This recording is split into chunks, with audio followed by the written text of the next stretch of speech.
সবাইকে কেমন আছো? আশা করছি ভালো আছো। চলে এসেছি নতুন একটি শর্ট ভিডিও নিয়ে। আজকে তোমাদের সাথে আমাদের বাড়ির সবথেকে সুন্দর একটি জায়গা শেয়ার করলাম। আর এই জায়গাটাকে এতটা সুন্দর করে তোলার পেছনে পুরো ক্রেডিটটাই রয়েছে আমার মায়ের। মানে প্রত্যেক দিন সকালবেলা 2 থেকে 3 ঘন্টা ওনার এখানেই চলে যায়। তো দেখো এখানে গাছগুলো কত সুন্দর লাগছে দেখতে, আর প্রত্যেকটা গাছেই কিন্তু ফল বেরিয়ে গেছে। দেখতে পাচ্ছ টমেটো গাছে কিন্তু 2টো টমেটো বেরিয়ে গেছে। এর আগে আরও 2টো টমেটো হয়েছিল, সেগুলো তোলা হয়ে গিয়েছে। আর এখানে আম গাছে বোল ধরেছে দেখো। আর এখানে কাঁচা লঙ্কা গাছে তো ভোরে কাঁচা লঙ্কা হয়েছে। এখানে বেগুন গাছেও ফুল বেরিয়ে এসেছে।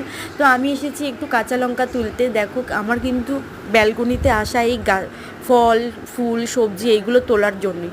মানে গাছের যত্ন আমি একদমই করি না, পুরোটাই মা করে। আমি শুধু আসি যখন ফলগুলো হয় সেইগুলোকে তুলতে, কারণ আমার এইভাবে গাছ থেকে ফল তুলতে বা পারতে খুব ভালো লাগে।